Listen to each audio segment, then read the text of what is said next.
Hello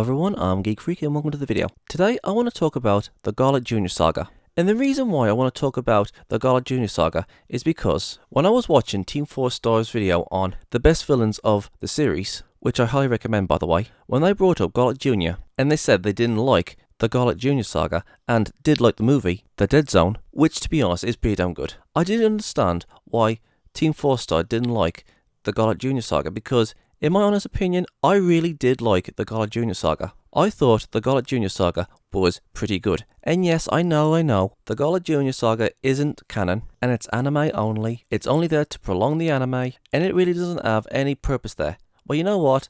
I say that you guys are wrong. There are loads of things to like about the Garlic Jr. saga. Hell, I think it's actually one of my favourite sagas. Now, I will say this. Retrospectively, yes, it doesn't serve the overall plot of the series, and it's there just to waste time, retrospectively. But back in the day, when I watched the Garlic Jr. saga on TV, and I knew nothing about manga or canon or anything like that, all I would do was just throw my bag on the floor and watch Dragon Ball Z. And after the Frieza saga, I was thinking, okay, what else are they going to do next? Who's going to be the next big bad? And so we got the Garlic Jr. saga. And like I said, I didn't know nothing about canon or anime only or anything like that. I just saw the Garlic Jr. saga like any other saga. Again, retrospectively, the Garlic Jr. saga serves no purpose, but it does have some really good moments in it, and it does have some really neat concepts in it, which is why I'm going to tell you guys why I like the Garlic Jr. saga, and also I'm going to tell you guys the things I don't like about it. And those of you who want to take a swing at this saga and say, oh, but look at this was terrible, or oh, this part didn't make any sense, or oh, Garlic Jr. did this stupid thing here. Don't worry, I will get to those parts soon. And so, with all that said and done, let's resume with the video. Now, have you guys ever wondered what it would be like if Frieza actually obtained immortality? Or if Vegeta got immortality, or Nappa, or Raditz? Have you guys ever wondered what it would be like if our heroes went up against someone with immortality? And yes, I know we've got Zamasu for that in Dragon Ball Super, but at the time, we had Garlic Jr. Back when Dragon Ball Z was still airing on Toonami, sometimes I would think, I wonder what it would be like if our heroes went up against someone who did have immortality. Because think about it, Nappa and Vegeta wanted immortality, Frieza wanted immortality, and so we got Garlic Jr. Now, when we first met Garlic Jr., we see him and his goons killing some innocent people, and Garlic Jr. is talking in exposition where he got trapped in the dead zone and how he fought against Goku and Piccolo last time. But at the same time, I was actually thinking, hold on, if this all happened in the past, then why wasn't it at the beginning of the series? Did I miss a saga? I was like, okay, what the hell's going on? And I'll be honest, I actually thought that I did miss a saga. And then when I got onto the internet to figure out what the hell was going on, it turns out that this was a filler, which I didn't know at the time was a thing, because I just genuinely thought that this was just part of the series. Well, it is, but it isn't. You guys know what I'm trying to say. But even though I didn't know about Goku and Piccolo's fight against Garlic Jr., for me, it was still a mystery. And even though we got exposition what happened to Garlic Jr. last time, I still enjoyed it. And it got me wanting to know more about what happened in the past and how Garlic Jr. got trapped in the Dead Zone. And then later on, I find out about the Dead Zone movie, which, in my honest opinion, is pretty damn good. The Dead Zone is definitely in my top 10 favourite Dragon Ball movies. Maybe even top 5. Now, I'm going to tell you guys why I like Garlic Jr. and the Garlic Jr. saga. Number 1, why I like the Garlic Jr. saga so much is this is the first time where we get to see a villain with immortality fight. Now, in the beginning, I didn't actually know that Garlic Jr. was immortal. Not until I saw Gohan go right through Garlic Jr.'s chest or stomach, and Gohan blasted Garlic Jr., and then when Garlic Jr. got back up, his hole in his stomach started to regenerate. And I was like, what the hell's going on here? And then Piccolo said he wished for immortality, remember? And this was in the movie Dead Zone, when Garlic Jr. made this wish. And this got me thinking, how the hell are they going to beat Garlic Jr.? Because we, as Dragon Ball fans, before we knew the Akai or the eraser technique, or before we even knew what the Mafuba was in Dragon Ball, I was thinking, okay, how the hell are they going to actually beat this guy? He's immortal, so they just keep on coming back and back and back and back. So yeah, during this time, we had absolutely no idea what they could actually do against him. So really, if you guys really think about it, this is kind of like what Frieza would be like if he did have immortality. Okay, Gullet Jr. and Frieza are completely different characters and so on. But let me ask you guys something. You know when we was watching Dragon Ball Z back in the day on TV, and Frieza wanted immortality, and in the end Goku defeated him? And remember how the Saiyans wanted immortality? Well, this got me thinking during that time. I wonder what it would be like to fight against an immortal. What would his powers be like? Would he be able to grow back any limbs? Could he come back after being blown to smithereens? What would it actually be like to go up against a villain that has immortality? And so, we got Gullet Jr. And yes, I know we've got Zamasu in Dragon Ball Super, who has immortality, but for what we had in Dragon Ball Z back in the day, we had Gullet Jr. And to be honest, I actually thought it was kind of neat to see an immortal villain. And really, there was really nothing that our heroes could actually do to him, because again, what exactly could you do against an immortal? And then when Dragon Ball Super came around, there were several different ways of actually defeating an immortal. Number one was the Mafuba, the second one was the Akai, the third one was the Eraser that Zeno has, and in the manga,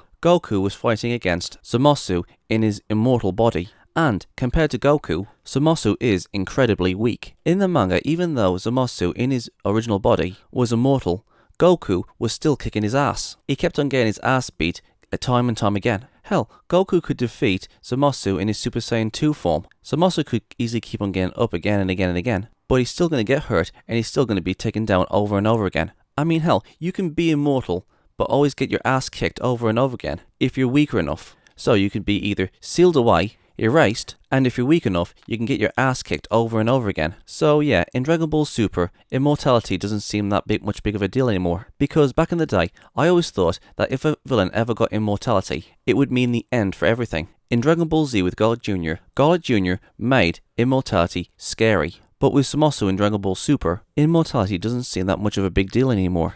And yes, I know Gullet Jr. was still back inside the dead zone again, which was a stupid idea. Seriously, this guy did not learn his lesson from last time, and now he's trapped in the dead zone for all of eternity. But, despite that big massive flaw that he did to himself, trapping himself in the dead zone, Gullet Jr. did manage to obtain immortality, take over Kami's lookout, held Mr. Popo and Kami hostage, made everybody on Earth his mindless slaves, thanks to the Blackwater Mist. Everybody on Earth was infected except for Gohan, Krillin, Piccolo, Annoying Girlfriend, Korin, and Yajirobe. But let's just face it, Gohan, Krillin, and Piccolo are the ones who's going to be fighting Gullet Jr. Korin, Yajirobe, and Marin wasn't really doing anything besides from comedy. And also, let me ask you guys this one thing.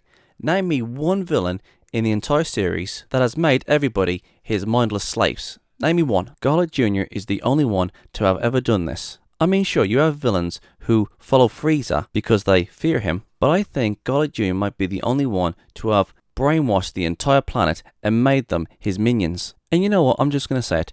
You know the Spice Boys, even though they are his minions, and they follow Gullet Jr.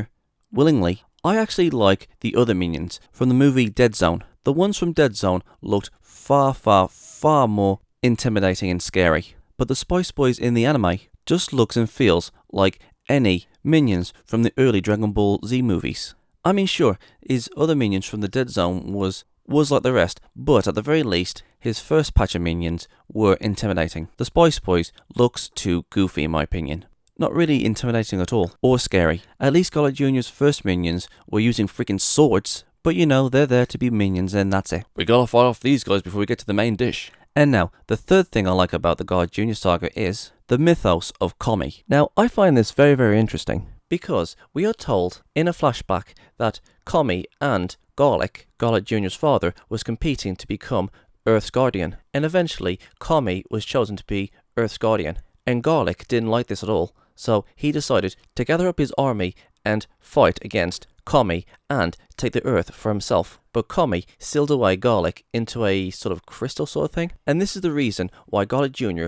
wants revenge on Kami. He wants revenge, he wants to wish back his father and take the Earth as his own. And also, Gullet Jr. and his men and his father were originally from the planet Makiu. I hope I'm pronouncing that right. Or is it Makiu? I don't know, whatever. Anyways, I love flashbacks within a series. I love the mythos within the series. It's kind of like how Sauron from Lord of the Rings was mentioned by everybody, and it's also like that scene from Star Wars where they're in the Opera House and President Palpatine is telling young Skywalker about the tragedy of Darth Plagueis.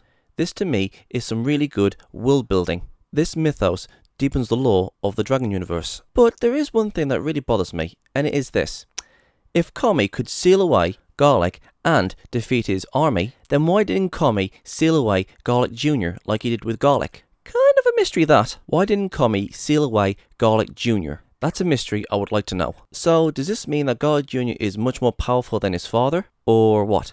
But whatever the case, I really do love the mythos. And the other thing I really liked about this saga was Goku and Vegeta wasn't in it. Okay, hear me out on this. In Dragon Ball Z, I love Goku. He wasn't a dumbass like he is in Super. In fact, when this saga was going on, I actually believed that Goku was going to come in at the last minute and save everybody. Or maybe Vegeta was going to get involved somehow. But nope, this arc goes to Krillin, Gohan and Piccolo, Mr. Popo and Kami. I just love that the side characters are able to have a shine in the series of taking down the big bad rather than Goku or Vegeta. And yes, I'm well aware that Gohan also killed Cell, and that was his time to shine, and there was future Trunks where he killed the androids and Cell in his timeline. But at the time, this is all we had. Some of the main cast took down a big villain like Garlic Jr. without the help of Goku. And to be honest, I wish they would do more like this in Dragon Ball Super. Like, oh, Goku's gone missing somewhere, no one knows where he is,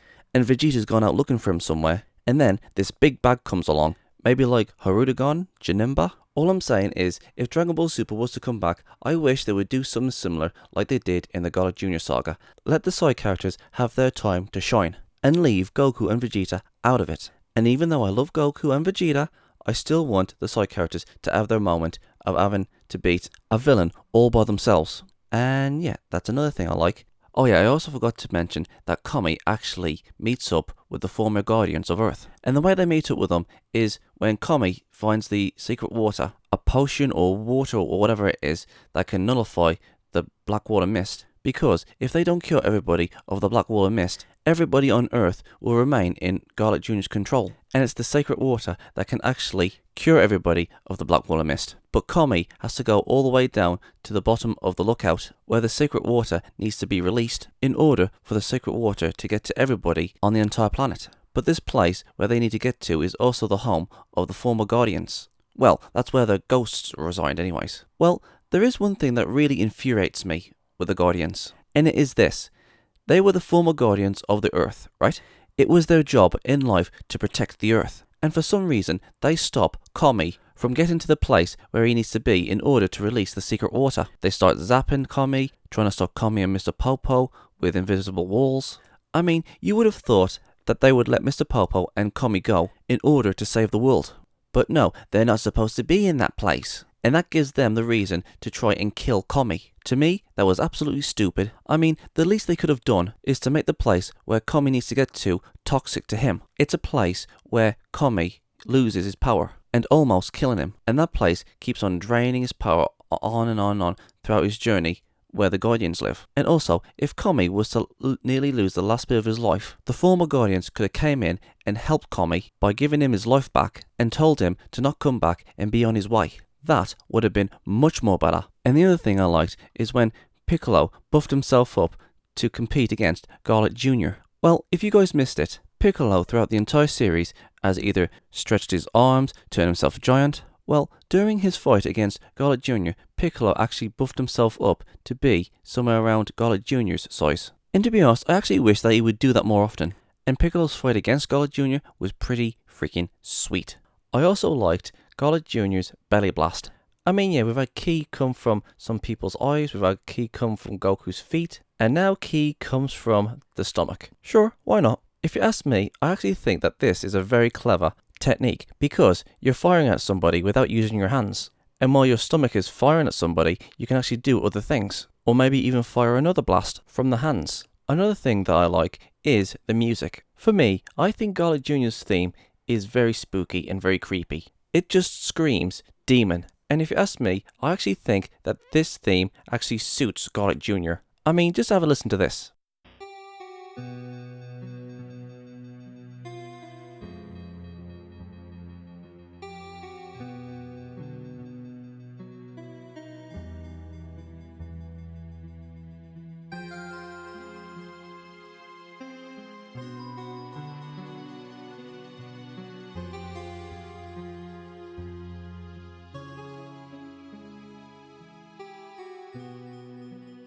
Another one I like is the Demon Mist theme.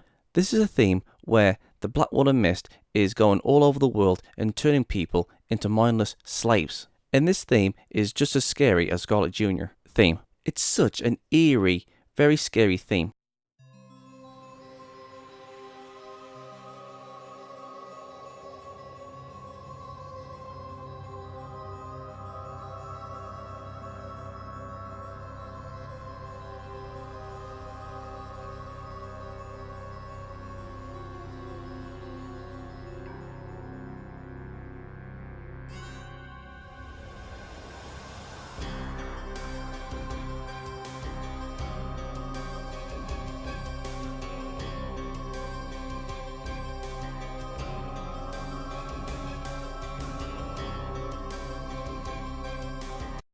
I swear, Brute Folklore is a freaking genius. And last, but simply not least, is this opening.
For me, this is actually one of my favourite Dragon Ball Z openings. I mean, sure, I like Chala, Head Chala, and then there's Rock the Dragon, which was awesome, and then there's Dragon Ball, Dragon Ball Z. and then you got We Got Power. But for me, I really, really love this opening. It's no Rock the Dragon, but it still kicks ass. In fact, it's in my top 3 favourite openings of Dragon Ball Z. Or maybe top 5. But it's definitely up there. This opening gets you hyped. It makes you want to watch Dragon Ball Z. This opening came out during the Scarlet Jr. saga. It was like a new beginning, and this opening was the predecessor to Rock the Dragon. And if you ask me, I actually think they did an absolutely bang-up job. I swear, such a fantastic theme. And also, there's one other thing I want to bring up. Well, you know Krillin's then girlfriend? Marin? I don't know which one it is, but in Dragon Ball Super, where Krillin, 18, and Marin was going to go and pick up 17, 17 met his niece and accidentally called her the wrong name. Again, seriously, I can't remember which one it was. It was Marin or Morin? I can't remember which one. But 17 called his niece by the name of Krillin's old girlfriend, because Krillin's old girlfriend and daughter are very similar names. And when 17 called his niece by Krillin's old girlfriend's name, 18 got really, really angry, and she said, "Get it wrong again and I'll kill you." And 17 went, "Oh, very scary." So I'm guessing the God Jr. saga is also part of the canon now, right? Because, to be honest, when we had the introduction of Cell, and Cell told Piccolo what he was made of, saying that he has all the cells of all the fighters that Goku has ever fought. And Cell also explained that it was a little robot that was collecting all of the cells and all the data of the most powerful warriors in the world. And when we were shown in a flashback and told by Cell who and what he was made up of, we had Raditz, Nappa, Vegeta, Goku, Frieza, King Cold, and a few others. But we never got to see Scarlet Jr. in that flashback, or was he mentioned by Cell when he was talking to Piccolo of what he was made of. Now, during that time, when I first watched that episode, I had no idea what was canon or what was non-canon or anything like that. And it was very weird that they didn't mention Scarlet Jr., because, I mean, come on, he's immortal. You would have thought that Dr. Gero would have want his cells to add on to Cell. But I do have an idea why Cell didn't get Scarlet Jr.'s cells. Now, think about this for a second. You know that robot that kept on following everybody around, trying to get their cells, gathering data? Well, what if one of the robots did get samples of Scarlet Jr.'s men and Scarlet Jr. himself, and was also sticking around to see what would happen? And then, when Scarlet Jr. opened the dead zone, that little robot was also sucked in inside the dead zone too. And that would be the reason why Cell isn't made up of Garlic Jr. and his men, because Garlic Jr. got sucked into the dead zone as well as one of the robots. So yeah, we can make the Garlic Jr. saga canon, and if we were to look at it this way, it would make perfect sense. Why Cell didn't get Garlic Jr.'s cells. That makes perfect sense. Although, there is one big thing that I really didn't like about the Garlic Jr. saga, and it is this. Gohan actually killed villains. Now, let me make one thing perfectly clear. I would have rewrote the Garlic Jr. saga for Krillin and Piccolo to actually kill the villains. Because, if you ask me, I actually think that Cell should have been the first villain that Gohan has ever killed. Because here's the thing. Gohan said to Cell that he's a pacifist, that he doesn't like fighting, and even he said that he didn't want to hurt Cell. And to be honest, I actually think that the Garlic Jr. saga kinda ruins Gohan, because he was the one who killed 4 of the Spice Boys, and also, Gohan also pulled a Frieza. He destroyed an entire planet with all of its inhabitants on it. And yeah, I know the Makyus are supposed to be this evil race of people, or supposedly evil. Garlic Jr. himself said it was his home planet, so it is safe to assume that there was more people on that planet. So yeah, Gohan just killed millions of billions of people. And to be honest, if you ask me, I think it should have been Krillin and Piccolo who was the ones who killed the Spice Boys, and it was Garlic Jr. who accidentally destroyed his own planet, and it was Gohan who pushed Garlic Jr. back inside the dead zone. For me, that's the biggest flaw of this saga. In the Cell games, Gohan says that he's a pacifist, that he doesn't like fighting all that stuff. And to be honest, I think Cell should have been Gohan's first kill. And when it comes to Krillin's first girlfriend, Marin, or Marin, I don't know which one it is. I kind of sort of have a like-dislike sort of thing with her. To me, she's absolutely oblivious to everything, and she kind of annoys me, but she is a good person. But on the other hand, she was Krillin's first girlfriend. I liked how Krillin thought that he wasn't good enough for her. Krillin had this sort of inferiority complex. He wasn't rich, he wasn't good looking, he didn't have a nice car, and he wishes that he could give Marin more, and Krillin believed that he wasn't good enough for her, and so he decides to let her go. But in the end, Marin actually did love Krillin, and one thing led to another, and Krillin moved on with his life, and he was heartbroken. And if you ask me, I actually think that this was very good. It was Krillin's first heartbreak, and he wanted to give something to the girl he loved. He wanted to be someone that he believed that she deserved, all because of his inferiority complex, that they broke up. For me, it was a little bit of a tearjerker, and to be honest, I actually think they actually did this very well for Krillin. And in the end, Marin was a bit of a thought. And yeah, I'm just going to say this. I know there's going to be people out there who's not going to like the Garlic Jr. saga, all because Goku isn't in it, or Vegeta isn't in it, and Goku or Vegeta doesn't get any action in it. And to be honest, I don't understand why so many people don't like this saga. In my honest opinion, I actually think that this was a brilliant saga. We got to see the side characters actually do something, and without the help of Goku or Vegeta. And you know what, I'm going to be 100% honest, I actually hope they actually do more sagas like this. Let the side characters actually go and fight another bad, while Goku's gone missing, or he's off training somewhere, or Goku's down, so it's up to us to go and fight this evil. Give the side characters some development, give them some more stuff to do. I do love Goku and Vegeta, but I want other characters to actually get a shine within the show as well, just like what Krillin, Gohan and Piccolo did in the Garlic Jr. saga. The music was great, the villain was great, the mythos was great. For me, this is one of my favourite sagas. And if you guys don't like this saga, then that's fine with me. You don't have to like the Garlic Jr. saga. But for me, I actually did love the Garlic Jr. saga. And I hope some of you haters out there would reconsider and just rewatch the Garlic Jr. saga again. And hopefully give it another chance. In my opinion, it is a good saga. Well, that's it from me. What do you guys think of the Garlic Jr. saga? Did you like it? Did you dislike it? What did you like about it? What did you hate about it? Please let me know in the comment sections below. I'm Geek Freak. Peace out. Thank you guys for watching. And if there's a series you want me to check out and review and give my thoughts on it, or if there's a top 10 list you want me to do, or any reactions, or responses, or rants on anything geeky, just leave links and comments in the comment sections below, and I'll get to them as soon as I can. And if you guys want to follow me on my social medias, I'm on minds.com, Twitch, Dailymotion, and Hatron, Reddit, BitChute, aka the new YouTube, DeviantArt, Discord, VidMe, Gab, Twitter, Tumblr, Patreon, GoFundMe, PayPal, and my other social medias are down there in the description box below, so if you want to go and check them out, please do. And don't forget to subscribe and share this video. And please go and check out my new skeptic channel, Gypsy Freak. It's also down there in the description box below. Peace out.